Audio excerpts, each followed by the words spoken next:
Բարև ձեզ, Ֆակտոր TV հյուրը պատմաբան հրապարակախոս մարտական եղբայրության անդամ Հրանտ Տեր-Աբրահամյանն է, ողջույն։ Բարև ձեզ։ Շնորհակալ եմ Ֆակտոր TV գալու համար։ Տեսեք, կառավարությունը այսօր հավանություն տվեց պարտադիր զինվորական ծառայություն կես տարով կրճատելու նախագծին, արդեն հունվարի 7-ից, երբ որ սկսվի զորակոչը, 1.5 տարով պետք է նոր տղաները գնան, ծառայության, բայց ովքեր ծառայում են 2 տարի, եթե լսենք պաշտոնյաների, սա պրոֆեսիոնալ բանակի անցման փուլերից մեկն է եւ պարոն Պապիկյանը այսպես ծաղրական տոնով էր անգամ խոսում նրանց մասին, ովքեր ենթադրում են, որ բանակը կրճատում էր, բավականին այսպես կոշտ բառապաշարով էր հակադարձում, որ ոնց կարող ենք նման քայլի գնալ, այ ինչպես եք դուք դիտարկում։ Սեք, ես նեղ մասնագիտական բաների մեջ բարձր չեմ խորնա բանակի հետ կապված։ Ես երկու բան ունեմ ասելու ես թվով։ Մեկը ամեն դեպքում ես որոշակի կասկածներ ունեմ, ես չեմ ասի վստահ եմ, բայց որոշակի կասկածներ ունեմ, որ այստեղ միտում կա, որովհետև ոչ միայն է զորակոչի կրճատումն էր, այլ մինչև այդ նաև պաշտպանության ուրեմն բյուջեի կրճատումն էր, չնայած էլի հիմնավորում էին ինչ որ բաներ էին բերում, որ այսպես, այնպես եւ այլն, մինչև այդ նաև վարչապետը ասում էր նրա մասին, որ բանակը չի անվտանգության թիվ 1 երաշխարհում, որ ֆորմալ ճիշտ է իր։ Այսինքն այդպես է, բանակը չի, անվտանգությունը շատ համապարփակ բան է եւ ամեն ինչն է ըստեյության անվտանգության մեջ մտնում, բայց կարևորը թե ինչ կոնտեքստում եւ երբ էր ասում։ Երբ որ ես այս ուրեմն միտումները ավելի շուտ այս փաստերը իրար հետ չերում, ես կասկածում եմ որոշակի միտում, որ իհարկե հետագայում պետք է տեսնենք հաստատվի թե չէ, ավելի շուտ վարկած է, այո։ Իմ մոտ կասկած կա, որ դա Ադրբեջանի պահանջի կատարումն է, որ դա ինչ որ մի պայմանավորվածության կատարում է, որը հրապարակային չէ։ Ինչու, որովհետեւ դե ասել եմ շատ, որ տարիների ընթացքում գրեթե ամեներա ռեժիմով ես ադրբեջանական քարոզչությանը հետևում եմ եւ իրենց քարոզչությանը եւ պաշտպանական խոսքում միշտ այդտեղ սիստեմատիկ համակարգված կերպով կար նաեւ այդ Հայաստանի այսպես կոչված դեմիլիտարիզացիայի պահանջը, այսինքն ինչն իրանք նկատի ունեն, որ որոշակի ուրեմն չափից այն կողմ Հայաստանը իրավունք չունի իր պաշտպանությունը ամրապնդելու, որովհետեւ իրենք համարում են, որ Հայաստանը իր բնույթով ագրեսոր է, օկուպանտ է եւ այլն իրենց լեզվով ասած, եւ իրենք Ալիևից սկսած մինչեւ քարոզիչներ ասում են, որ եթե նման միտում տեսնենք եւ եթե մենք տեսնենք, որ դա չափն անցնում է, մենք վտանգ տեսնենք Ադրբեջանին, մենք մեզ իրավունք ենք վերապահում պրևենտիվ հարվածի։ Հիմա այդ կոնկրետ այդ քարոզչական այդ թեզը շատ թուլացել է իրենց մոտ, այսինքն վերջին ամիսներին ես չեմ տեսնում դա։ Հիմա կարելի է դա կապել այս օգոստոսի 8-ի օրինակ բանի հետ եւ ասել, տեսեք ինչ լավ է։ Մեկը կասի ինչ ես բանանում, հակառակը լավ է, բայց ես այստեղ հակառակ միտումը ավելի շուտ կտեսնեմ, ես տեսնում եմ միտում, որ կա ոչ հրապարակային պայմանավորվածություն, որը ըստեյության այդպես էլ անելու է Հայաստանը փուլ առ փուլ, քայլ առ քայլ, այսինքն ինչ որ մի չափի մեջ իր զինված ուժերը պետք է պահի, որպեսզի դա չդիտվի իրենց կողմից որպես սպառնալիք, եւ դրա դիմաց ուրեմն իրենք այդ եւ իրենց քարոզչությունն են թույլատնում եւ ընդհանրապես, այսինքն դրա դիմաց ստանում է այսպես կոչված այդ խաղաղությունը կամ ինչպես ես ասում եմ Հայաստանի խաղաղեցումը, որովհետեւ դա միակողմանի է Հայաստանի միակողմանի զիջումների վրա։ Ամեն դեպքում Պապիկյանը սա իմ կասկածն է, որ թիվը կրճատվում։ Դե բարձր որ Պապիկյանը պետք է երկի բարձր նաեւ որ հրապարակային իրենք դա չեն կարող ասել եւ չեն էլ ասելու նման պայմանավորվածություն չի կարող հրապարակային լինել։ Սա մի բանն է, որ ես որպես վարկած եմ շեշտում եմ ասում, ես չեմ բանանում, էլի ասած վարանում, եթե մի բանում վստահ չեմ, բայց նաեւ բավականին պինդ է իմ կասկածը, դրա համար նաեւ հրապարակային ասում եմ։ Շատ բաներ հետագայում կհասկանանք։ Երկրորդ բանը, որ ես ուզում եմ ասել այդ պրոֆեսիոնալ բանակի հետ կապված, ես անկեղծ նախ չեմ հասկանում Հայաստանում ինչ նկատի ունեն պրոֆեսիոնալ բանակ ասելով, որովհետեւ ընդհանրապես աշխարհում պրոֆեսիոնալ բանակ նշանակում է բանակ, այո, առանց զորակոչի, որը հենց զուտ մասնագետներ, այսինքն ովքեր որ իրենց նվիրում են զինվորական ծառայությանը, սկզբից մինչև վերջ, եւ բնականաբար վարձատրվում են դրա համար, ոչ թե վարձկաններ են, բայց դրա համար վարձատրվում, այսինքն պրոֆեսիոնալ են։ Հիմա Հայաստանում, երբ որ ասում են պրոֆեսիոնալ բանակ, ես անկեղծ չգիտեմ, որովհետեւ նույնիսկ զինվորականները Հայաստանում պրոֆեսիոնալ բանակ ասելով ինչ ասես նկատի ունեն, իմ տպավորությամբ, ասենք օրինակ լավ բանակ, օրինակ զորակոչով, բայց լավ բանակ եւ արհեստավար։ Հիմա ես չգիտեմ, նույնիսկ վստահ չեմ ինչ նկատի ունի Պապիկյանը, որովհետեւ վստահ չեմ նաեւ որ իրենք իրոք հասկանում են ինչ բան է պրոֆեսիոնալ բանակը։ Բայց եթե իրանք նկատի ունեն այդ դասական իմաստով, այնպես ինչպես օրինակ հիմա Ամերիկայի Միացյալ Նահանգներում կամ Եվրոպայի երկրներում է, դա աբսուրդ գաղափար է։ Մի քանի մակարդակ աբսուրդ գաղափար է Հայաստանի համար, ճիշտն ասած։ Չեմ ուզում նույնիսկ քննարկեմ, թե ինչի դա աբսուրդ ինքնին, որտեղ նախ դա ստեղծելը իրոք, ասենք մի բանա դու հավաքես մարդկանց փող տաս, ասես գնացեք բանակում ծառայեք, ասենք բաներ եք, այլ բանը դու կարողանաս դա որակով կազմակերպել, որտեղ դա մենակ փող չի, դա նշանակում է շատ բարձր որակով ռազմական կրթություն, շատ լուրջ եւ այլն, բայց ես ուրիշ կողմից եմ ուզում հարցին գամ։ Այսօր այլի ամենօրյա ռեժիմով մենք տեսնում ենք, որ եվրոպական երկրները, որոնք տարիներ, որոշներ տասնամյակներ առաջ ոչ բայց շատ վաղ անցյալում հրաժարվել են զորակոչիկային մոդելից, ոնց որ օրինակ Գերմանիան, Շվեդիան, Մեծ Բրիտանիայում դա շատ կարճ է եղել իրականում, համեմատաբար մյուսների հետ։ Այսօր ոչ թե մի անգամ, ոչ թե երկու անգամ, ամենաբարձրելի մակարդակով խոսում են նրա մասին, որ այս պրոֆեսիոնալ բանակներով, որոնք իրենք ունեն, որոնք հաստատ մի քանի անգամ ավելի հարուստ եւ լավ եւ որակով են, քան Հայաստանը այսօր կարող է ունենալ, չեն կարողանալու իրենց անվտանգությունը ապահովել մեծ կոնֆլիկտի դեպքում, որ դա այլևս անվտանգության գործիք իրենք չեն կարողանում եւ կոչը պետք է վերադարձնել։ Այս ասեմ, եւ Ռուսաստանի սպառնալիքի դեպքում, եւ այն պարագայում, որ Ամերիկայի Միացյալ Նահանգները արդեն չեն երաշխավորում անվտանգությունը, եւ իրենք ճիշտ է պարտադիր զորակոչի մասին նախարարների մակարդակով չեն խոսում,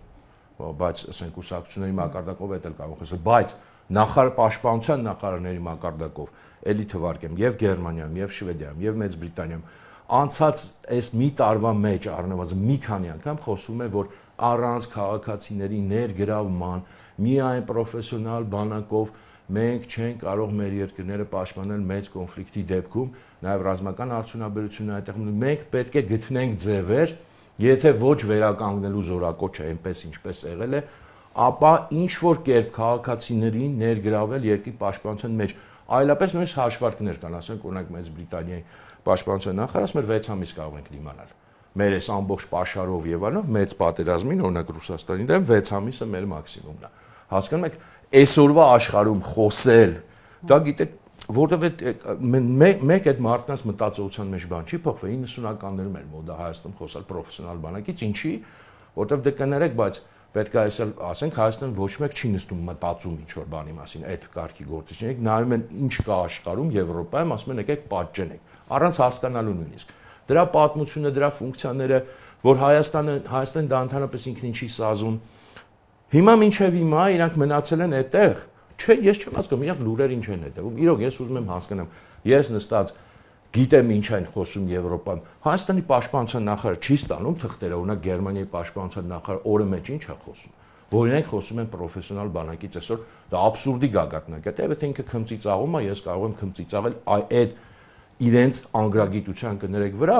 եւ մյուսը էլ իմ կասկածները ամրապնդվում են, որտեվ լավ ես չեմ կարող ենթադրել, որ մարդիկ այդքան անադեկվատ են։ Կներեք, այս 6 ամսվա կրճատման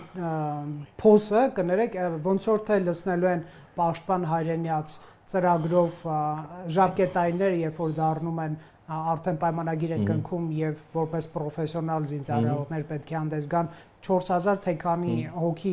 այդտեղից արդեն իսկ կա եւ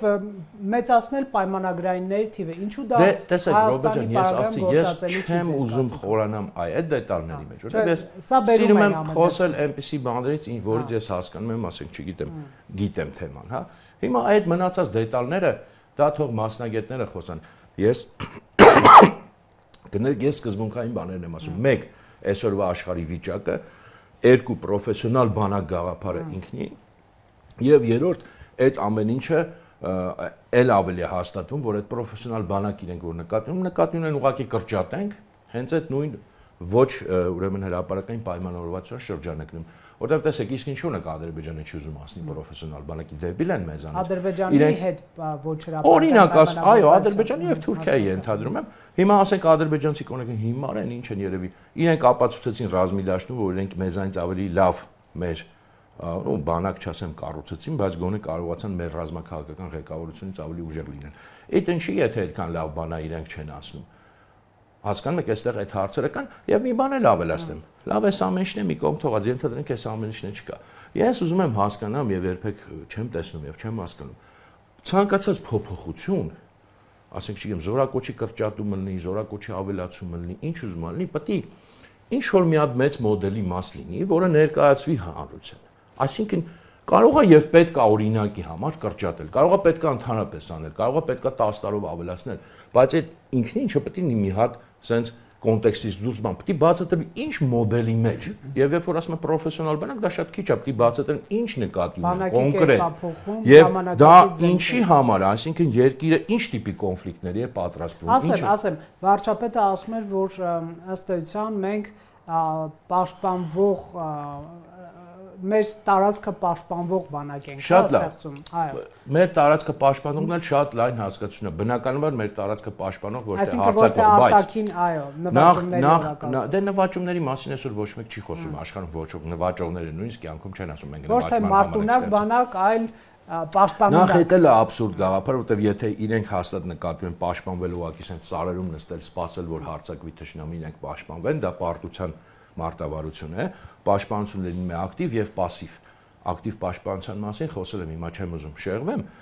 բայց նույնիսկ եթե այդպես է ումից պաշտպանվող, այսինքն դու պետք է հասկանաս ումից պաշտպանվող, այդ ումից դու ենթադրաբար պետք է պաշտպանվես, չնայած հիմա պարզ չի, չէ, որովհետեւ հիմա Ադրբեջանի հետ ասում են խաղաղություն է, ով Վրաստանից են պաշտպանվելու, թե Պարսկաստանից են պաշտպանվելու, Թուրքիայի հետ են ոնց որ լավ։ Ումից պաշտպանվող, այդ ումից որ դու պաշտպանվում ես, ինքը ինչ ձևի բանակ ունի, ինչ մոդել ունի, հասկանում եք, դու իրան ինչ կարող ես հակադրել ելնելով քո ռեսուրսներից, նոր դրանից հետո դու կարաս որոշես զորակոչ եւ այլն եւ այլն։ Իրենք դա հրապարակային չեն ներկայացնում, կարող ասեն դե դրանք այնպես թեմաներ են, որ չի կարելի հրապարակել, ճիշտ հակառակը։ Դրանք ռազմատեխնիկական հարցեր չեն, ռազմատեխնիկական հարցերը կարող են լինել գաղտնի, սրանք քաղաքական հարցեր են։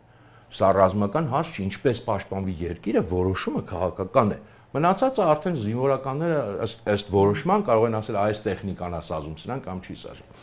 Հիմա օրինակ էլի նույն օրինակին գալով, ինչի է Գերմանիայի պաշտպանության նախարարը ասում, այսօրվա մեր բանակը մեզ չի սազում, որտեղ 10 տարի առաջ սազում էր, որտեղ ասում են, եթե մեր պոտենցիալ հակառակորդը Ռուսաստանն է, իսկ Ռուսաստանն ունի այս ձևի մոդելի բանակ, թեկուզ շատ վատ, բայց մասսայական,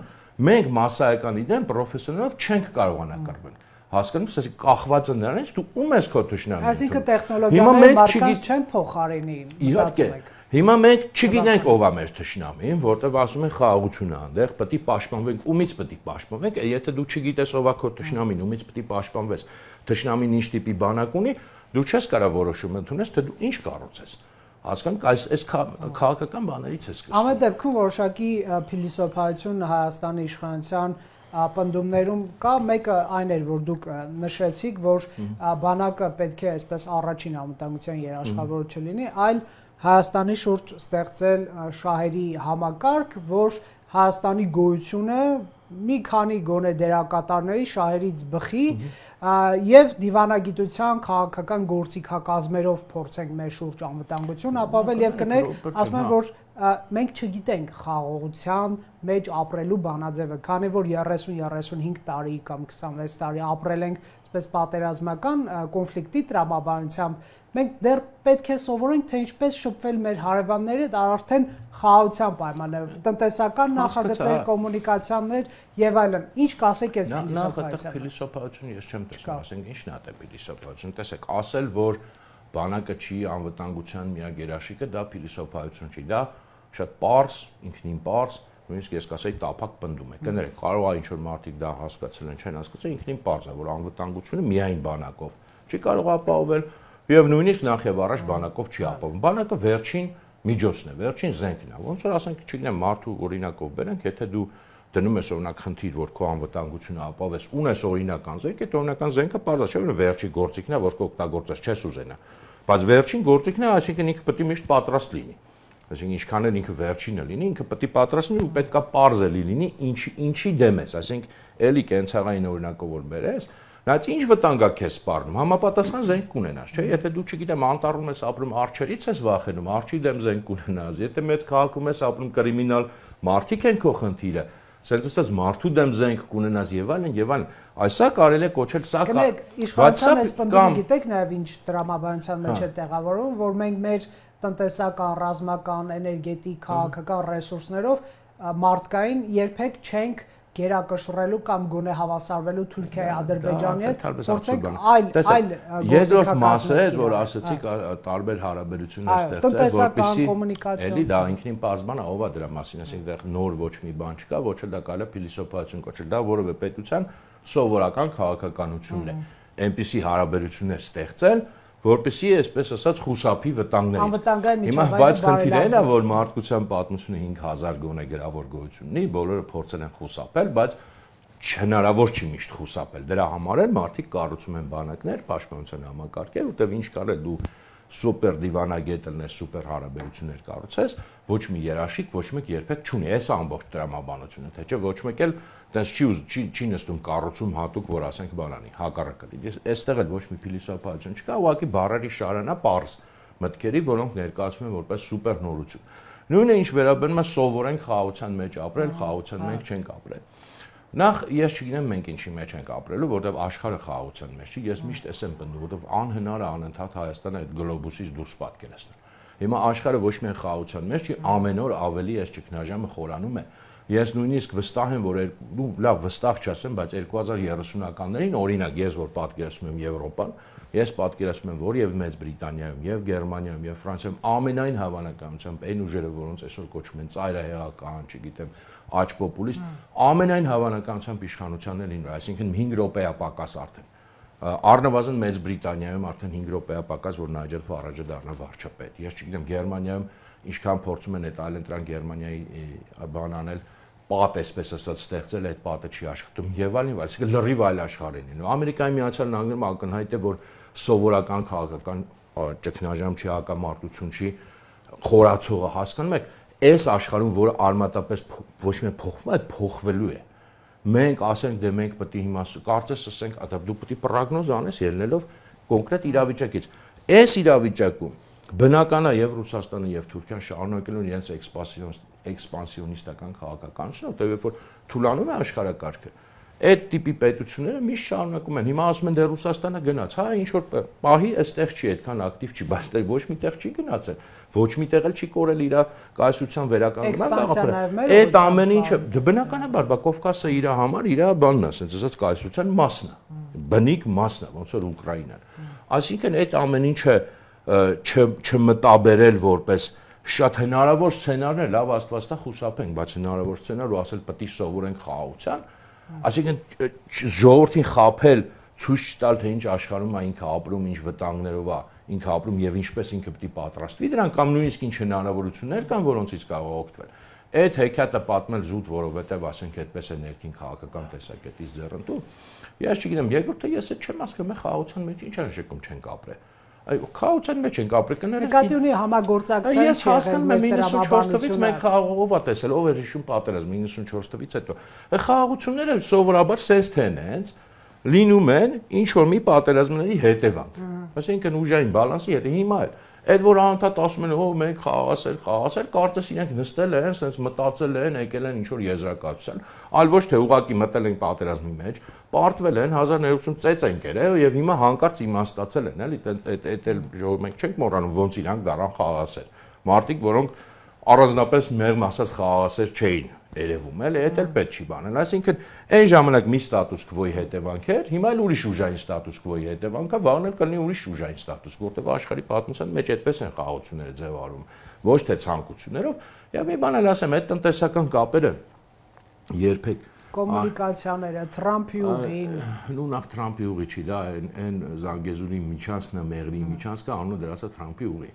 Այդ մի կողմ թողնենք, հիմա դրանք երբեք չեն կարող փորձել, ցույց է տալիս, երբեք չեն դարել, շատ են մարդիկ փորձել, դա Եվրոպայում են փորձել։ Խաղաղության երաշխիք տնտեսական հարաբերությունները հաճախ Եվրամիության մոդելն է առել։ Եվրամիության մոդելը շատ նախ կարելի է շատ խորանալ, ինչու դադարեցրին պատերազմները իրականությունը եւ տնտեսական համագործակցությունը։ Էլի, տեսեք, մեր մոտ ոնց որ հեքիաթ պատմեն, ասեն տենց 1000 տարի կռիվ էին անում ֆրանսիացի, գերմանցի, հետո մի օր նստեցին, որոշեցին, ասին եկեք էլ կռիվ չանենք։ Չէ, այնքան կռվեցին իրար։ Հա, իրար այնքան թուլացրեցին, ըստ էության երկու համաշխարհային պատերազմով ինքնասպանություն արեց եվրոպական քաղաքակրթությունը, որ ստիպված Եվրոպայի մի մասը սովետական միությունը գրավեց, մի մասը ամերիկացիները գրավեցին, ամերիկացիները տվեցին անվտանգության երաշխիք, ասցին անվտանգությունը ձերը չի, զբաղվեք տնտեսությամբ։ Բայց հիմա մենք տեսնում ենք մեր աչքի առաջ այդ համակարգը էլ լավ չի աշխատում։ Այսինքն Ամերիկան ասում է չեմ երաշխավորելու անվտանգություն կամ այսօր ասենք Իսպանիայի դեմ սանկցիա մտցնում, ասում է մինչև 5% թե 3% արդեն չեմ շուտ, թե 5% չես բարձրացնում պաշտպանության ծախսը։ Այսինքն դու պետք է հոգաս։ Այսինքն Ամերիկան երաշխիք էլ չի աշխատում։ Տեսեք նույն եվրոպական առաջնորդները, աշխարհի ամենախաղաղասեր առաջնորդները ամեն օր խոսում են պատերազմին պատրաստ լինելու մասին։ Հա, իրար մեջ դեռ կռիվ չեն անում։ Այդ չգիտենք էդ էլ ոնց կավարտվի, բայց համենայնպես այսօր փոխվում է այդ դրամաբանությունը։ Ռուսաստան կոնսոլիդացնում է եվրոպական երկրներին, թե այսպես կազմալուծման դրամաբանությունը։ Դե տեսեք, մի կողմից եթե վերցնենք եվրոպական էլիտաների մակարդակը, այսօրվա իշխող, կարող ենք ասել կոնսոլիդացնում, բայց իրենք գնում են նաև դեպի աճ, որտեղ դա է դառնում այսօր պոպուլար, չեն կարող խուսափել արդեն այդ թեմանից, բայց մյուս կողմից մենք տեսնում ենք, որ Ռուսաստանը բավականին լավ, համեմատաբար լավ գործիքակազմ է նաև մշակել ներքին քաղաքականության մեջ Եվրոպայի խառնվելու եւ նույն այդ մի մասին աճ այդ ուժերի այսպես կոչված պոպուլիստական, օրինակ Գերմանիան, գոնե որոշ չափով ինքը կարողանում է իր քարոզչության այսպես ասած տակպալ եւ Ամերիկայում, հասկանում եք, օրինակ ասենք նույն այն տղա անունը որ սպանեցին, մոռացա, Քիրքը, հա, պրոռուսական դիրքից էր խոսում, ոչ պրոռուսական, բայց համենայնպես Ռուսաստան-Ուկրաինա պատերազմը ինքը համարում էր անիմաստ բան Ամերիկայի Միացյալ Նահանգների համար եւ սուպեր պոպուլար մարդ էր ինքը Ամերիկայում, գիտեք, այսինքն նաեւ այդ իմաստով ռուսական քարոզչությունը ազդում է, այսինքն երկու պրոցեսն էլ կա։ Հիմա այս դրա համար եմ ասում, տեսեք, կան ուժեր այդ աչերի մեջ, որոնք պրոռուսական չեն, բայց կան, որոնք ավելի պրոռուսական են, ոնց որ ասենք Գերմանիայում, եւ հիմա եթե գալիս են իշխանության, այդ նույն եվրոպական միասնության հետ ինչ է լինում։ Լինում է, ասենք, երկրորդ օրինակ Հունգարիայի այդ նախագահի պես մեկը, եւ եթե դա օրինակ Գերմանիայում է լինում, ինչպես է փոխվում ամեն ինչ, չէ՞, մի վարկյանի մեջ։ Մենք այդ պետք է կամ ասենք Ֆրանսիայում ի վերջո ես չգիտեմ, նույն ասենք Մակրոնը ինչքան է դիմանալու, այնտեղ ճգնաժամի հետևից է, կոալիցիոն տարբեր բաներ, երկու տարի մնաց Մակրոնը, եւ ազգայնականների այնտեղ բանը շատ ուժեղ է հիմա։ Հա, ասենքն գնում են դեպի իշխանություն։ Այս միտումն էլ կա։ Հիմա մենք այս աշխարհում ապրելով պատմում ենք մեր ժողովրդին հեքիաթներ, մեր իշխանությունը ես այդ եմ տեսնում։ Տեսեք, իսկ Հայաստանյան այս հարցով ամփոփենք ներքաղաքական ներկապնակը ինչքանով է մրցունակ այս փոփոխություններին, որ դուք նկարագրում եք եվրոպական մայրցամաքում, թե Աֆրիկայում եւ Ավստրալիայում ինչ է կատարվում կամ չգիտեմ նույնիսկ Ասիայում, եկեք շատ այդ կողմեր չգնանք, ավելի շատ ազդում է եվրոպական այդտեղից է այո գալիս։ Արդյոք դուք չեք տեսնում այս պատկերը, որ վերջին 4-5 տարվա իրողությունները ավելի շուտ ինչու վերջին 4-5, այլ 20-30 տարվա իրողությունները որոշակի մարդկանց աչքում արժեզրկեցին ազգայնական նարատիվները։ Գիտեք ինչու, երբ որ խոսում են հայրենիքից, միասնությունից, հայրենասիրությունից, բանակը պահելուց, շենացնելուց, եկեղեցուց եւ այլն, բայց այս մի ձեռքով խոսում են, այս մի ձեռքով թալանում են, հա, եւ ըստ էության պղծման տրամաբանություն է առաջ գալիս, երբ որ սկսում են հայրենիքից եւ հայրենասիրությունից խոսել, մարդկանց մոտ բան է առաջանում, չէ, որտեղ է ուզում ինձ գցել, էլի։ Եվ նաեւ մարտական եղբայրության համար եմ ասում, դուք լինելով այսպիսի ազգայնական քաղաքական ուժստեղծության, չեք տեսնում լուրջ խնդիր ընկալելի դառնալու եւ մարդկանց ներկայանալի դառնալու եւ այսպես վերականգնելու այս քաղաքական հոսանքի պատիվը, եթե այդ բառը կարելի է օգտագործել։ Պարզ է, Ռոբերտ ջան, իհարկե ընկալման խնդիրը կա ու կա, այդ մենք հասկանում ենք, մանավանդ որ մեր խոսքը մի քիչ տարբերվում է, մի քիչ այսպես ասած այն ավանդական ինչը որ մեր մոտ ընկալվում է թեկուզ որպես ազգայնական։ Ես այսպես ասեմ, անկախ նույնիսկ մարտական եղբայրությունից եւ այսօրվա այն գործընթացից, որ նաեւ կուսակցություն ենք ուզում ստեղծել, միշտ ես օրինակ այն ժամանակ էլ հենց ներքին խոսակցությունում էլ հրապարակենում դեմ էի, երբ որ օրինակ այս նախկին մեր ռեժիմները բնութագրում էին որպես ազգայնական։ Իրենք են իրենց որտեղ դա մի բանը հա կենասների մակարդակը մի կողմ թողած։ Իմ համար ազգայնականը, որի համար իր երկրի անկախությունը, իր ազգի քաղաքական անկախությունը թիվ 1 բանը չի, ցուցիչը չի, ինքը ազգայնական չի, ինքը կարող է հայրենասիրական լավ կենասներ ասում, բայց այդ մարդիկ են, որ մեր անկախությունը մաս առ մաս սկսած 90-ականներից եւ հետո 2000-ականներին եւ 2010-ականներին եւ մեծ հաշվով մինչեւ հիմա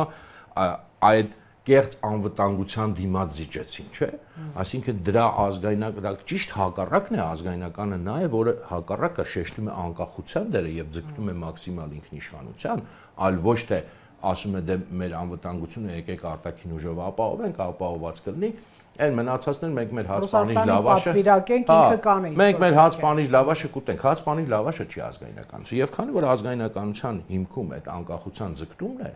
ինքը ճիշտ ազգայնականություն, այսինքն իմ մեկնաբան։ Ինքը անխուսափելիորեն զարգացման ազգայնականություն է, անխուսափելիորեն դեպի ապագա նայող է եւ անխուսափելիորեն առաջադիմական է։ Կներեք, որովհետեւ այսօր որոշ ուժեր այսպես ազգայնական ներկանալով իրենք ազգայնական չեն, երբեք չեն եղել։ Շատ հաճախ նաեւ ասում ես հուսամ սա չի գա իշխանության, որովհետեւ միութենական պետությունները չգիտեն որտեղ են մտցնելու Հայաստանը։ Տեսեք, այդ աբսուրդը, որ Հայաստանում մարդը կարող է համարվել ազգայնական եւ խոսել միութենական պետության մեջ, այդ աբսուրդը նախ եւ առաջ տարբեր այլ աբսուրդների մեջ պետքա վերացնել, որտեղ դա ինչպես շատ հասկացություններ մեր մոտ աղավաղվել են։ Հա, այդ նույն աղավաղումը այստեղ է տեղի ունեցել, ոնց թե հակառակը կարող է ես չգիտեմ պատկերացնել, որ լիբերալը կամ սոցիալիստը ասի լավ կարող է միութենական միություն պետք է, որտեղ տնտեսական հիմնավորումն է։ Եվրամիություն կասեն օրինակ։ Հա, օրինակ, բայց ազգայնականը պետք է նախ եւ առաջ ասի երկրի անկախությունը թիվ 1-ն է, թիվ 1 արժեքն է, չի կարող դա զիջել, էնել հայ ազգայնականը, որի երկիրը անկախություն է ստացել ըստեյության Ռուսաստանից, որը այս վերջի հատկապես 2020 թվականի պատերազմի սեփական աչքով տեսավ, թե ինչ բան է ռուս-թուրքական դաշինքը, ինքը ոնց կարող է ընդհանրապես ազգայնական արտաքին կողմնորոշում պետք է չունենա, բայց հատկապես Հայաստանում, հատկապես հայ ազգայնականը ռուսական կողմնորոշում չի կարող ունենալ, դա չի կարող լինել ազգայնական։ Դրա համար այդ պետքա ասեն շիկացած երկաթով մոռացնել տալ, որ այդ մարդիկ ազգայնական են, եւ այո, իրենք փչացնում են այդ գաղափարը, այո, իրենք դա միշտ շահարկել են այդում բիզնես նպատակներով, դարձել են շատ անգամ բիզնես դա, այլ ոչ թե իրական քաղաքական ուղղություն եւ իհարկե խնդիր կա մարդկանց մոտ։ Բայց ես ուզում եմ ասել, որ այսօրվա աշխարհում, որովհետեւ քաղաքականության մեջ դու պետք է մենակ են չէ, դու ինչ գաղափարներ ես հավատում, դու պետք է աշխարհի միտումներին adekvat լինես, դա քաղաքականություն։ Երբ որ ես նայում եմ այսօրվա աշխարհի միտումներին, ես տեսնում եմ ուր են դրանք գնում եւ մտաբերում եմ դրանք Հայաստանի վրա, ես ասում եմ, որ Հայաստանի այսօրվա adekvat քաղաքականությունը հենց դեպի ազգայնականություն պետք է իհարկե առաջադիմական անպայման, իհարկե զարգացման ազգայնականություն եւ իհարկե այսպես ասած ֆուտուրիստական, տեխնոլոգիական, այլ ոչ թե դեպի հետ նայող նոր որակի, նոր մարդկանց եւ շատ ինտելեկտուալ ազգայնականություն։ Այդ տիպի պետք է լինի, որտեղ այսօրվա աշխարհը այդ է թելադրում, ախր նույնիսկ ժողովուրդները եմ ասում, որոնք թվում է թե Եվրոպայում փակվել է այդ էջը։ Այսօր նորից նայում ենք, ել եմ ասում, Եվրոպայում այսօր 5 րոպե է պակաս, որ մարդիկ, որոնց մասին մտածելից չէր կարող են ղեկավարներ դառնալ, օրինակ էլի Նայջել Ֆարաջի օրինակը բերեմ, բայց այն մյուս տեղն է, որ բանտից դուրս եկավ, էլի անունը մոռանում եմ, նա ընդհանրապես ծայրահեղական էր, Անգլիայում Ռոբերտսոն էր կարծեմ, այդ միլիոնավոր բան, նա ընդհանրապես անընդունելի կերպար էր, Իլոն Մասկն էր նաև միջամտել, այսինքն դա ֆանտաստիկ բան է մեր աչքի առաջ տեղում, իսկ մենք մինչև հիմա նստել ենք, ասում ենք, դե չգիտեմ, ազգայնական ազգայնականություն այսպես ոնց որ հակահարված լինի կամ ռեակցիա լինի միգրանտական կամ իսլամիստական հոսանքներից, մերս երկու հարևաններին դրդված է նաև Ռուսաստանը։ Մերը իմ կարծիքով պետք է մեկ այն մարտահրավերներին այս անկայուն աշխարհի, որը անխուսափելիորեն լինելու են եւ շարունակվելու են, այսինքն որ adekvat լինես աշխարհի մարտահրավերներին, երկրորդը այո, մենք այս ինչքան տարի անց է 91 թվից քանի տարի որ անցել է 30 քանի տարի մենք իրական անկախ Հայաստան չենք կառուցել, հիմա էլ չունենք այդ կառուցման պլանը եւ դրա համար այսօր հայկական ազգայնականության թիվ 1 խնդիրը պետք է լինի ներկայացնել ծրագիր, թե ինչպես է իրական անկախ Հայաստանը կառուցվելու ոլորտ առ ոլորտ եւ անկախությունը խոսք չի կոնկրետ բովանդակությունը նյութական դու պետք է ցույց տաս ինչպես են քո պետական ազգային հանրային ինստիտուտները աշխատում եւ ստեղծվում եւ ծրագրում քո անկախությունը սպասարկելու համար ոչ թե հիմա եղած մեր ինստիտուտները կամ իներցիայով գործում են, ասենք օրինակ ազգային անվտանգության ծառայություն, ինչ որ իներցիայով գործում է, ոչ լավ, վատ, էական չի, բայց ոչ ոք չի կարող ասել որ դա ստեղծվել է եւ դրա գաղափարախոսությունը Հայաստանի անկախությունն է։ Մենք բոլորս գիտենք դրա պատմությունը։ Ես չգիտեմ նույն բանակը ինչպիսի բանակ պետք է ունենա Հայաստան ելնելով Հայաստանի բոլոր պայմաններից, աշխարհագրական, դեմոգրաֆիական, պատմական, չգիտեմ, ամեն ինչից կրթությունը եւ այլն, այս ամբողջը պետք է քո անկախությունը սպասարկի։ Այս սա պետք է, այս երկու խնդիրն է, երկրի ներսում անկախության, իրական անկախության ծրագրի ներկայացումը եւ երկրից դուրս այս մարտահրավերները որ կան, կարևոր չեն, այստեղ մենակ հարևանների մասին չի խոսքը։ Ընդհանուր այս անկայուն աշխարհում ինչպես պետք է հայ ազգը ոչ միայն պահպանի իր գոյությունը, Ես էլ ասեմ Ռոբերտ ջան, ժամանակը գիտեմ որ սպառ, այդ լոզունգը պահպանենք գոյությունը ամենասխալ բանն է։ Մենք չպետք է գոյություն պահպանենք։ Եթե դու ուզում ես գոյություն պահպանել, դու վերանում ես։ կամ կարող ես իրոք հրաժարվել ամեն ինչից։ Այսպես ոչ միայն պահպանի, այլև զարգացնի, զարգանա, առաջ գնա։ Այսա այսօրվա ազգայնականության համար երկու թիվ 1 խնդիրներն են։ Շնորհակալ եմ ձեզ։ Խնդրեմ Ռոբերտ ջան, ես եմ շատ շնորհակալ։ Factor TV-ում հյուրընկալել ենք Հրանտ Տեր-Աբրամյանին։